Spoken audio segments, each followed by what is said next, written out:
Slavery, the Three-Fifths Compromise, and the U.S. Constitution. Introduction. In the history of the U.S., the institution of slavery has always been addressed concerning Africans who had fallen victim to the slave trade and found themselves sold as laborers in the New World. Apparently, children born to these slaves also inherited the status of their parents, that of second-class citizens in the land of their birth.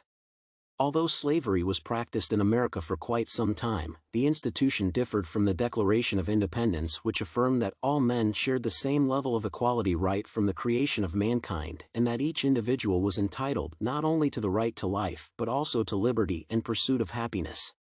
The framers of the U.S. Constitution, like their predecessors in the Articles of Confederation, avoided the use of the term slave and instead referred to them by such words as persons or laborers.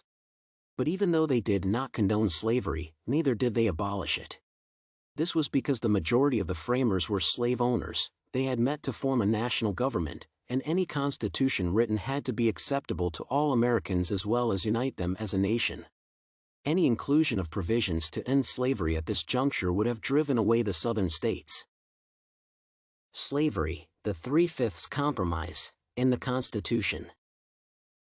The Three-Fifths Compromise holds great significance in the U.S. Constitution as it refers to an agreement that was arrived at during the Constitutional Convention of 1787. Although slavery had been introduced and thrived in the U.S., it was not prominent. The northern and southern states conflicted over the inclusion of slaves as part of the American population.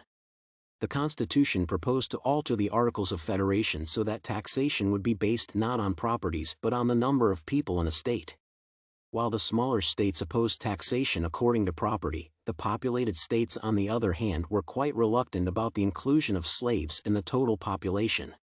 The issue of population also raised another dispute over whether slaves would be counted as real persons or not. The southern states proposed the counting of slaves as part of the total American population so that they would acquire more seats in the U.S. Congress and subsequently gain more political power. The northern states on the other hand opposed such a move to limit the number of seats for the South. During the Constitutional Congress, the ratio of representation for free persons versus that of slaves became a very debatable issue. Through the Three-Fifths Compromise, it was agreed that only 3/5 of the total slave population would be counted as part of the nation's population.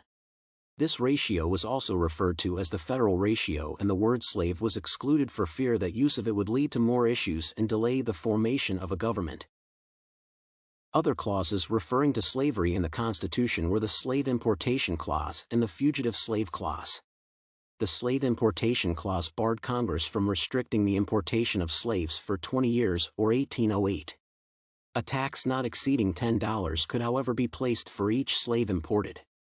Through the Fugitive Slave Clause, provisions were made for the repatriation of escaped slaves back to their masters. The clause also stated that escaping to a state where slavery was not practiced did not guarantee a slave his freedom, and he was constitutionally bound to the master. By ensuring that runaway slaves went back to their masters, these masters did not have to purchase more slaves and therefore were able to save money for the expansion of their plantations. For economic reasons, the framers of the Constitution avoided the slavery question. The southern states were primarily agricultural, with vast pieces of farming land under plantation and more of it for expansion. Plantation crops such as cotton also required a lot of labor, and as cotton plantations grew in size, the crop value per slave also shot up. This strengthened the southern hold on slaves, who became essential to these states as they provided free labor, and in such a way, farmers were able to save much profit and expand their plantations for more production. Conclusion. The issue of slavery has marked the history of the U.S. for many centuries and was one of the most crucial and sensitive aspects during the framing of the U.S. Constitution. By avoiding the mention of the word slave in the making of the Constitution, no provision was made for its abolishment, and the institution remained hidden in the U.S. Constitution.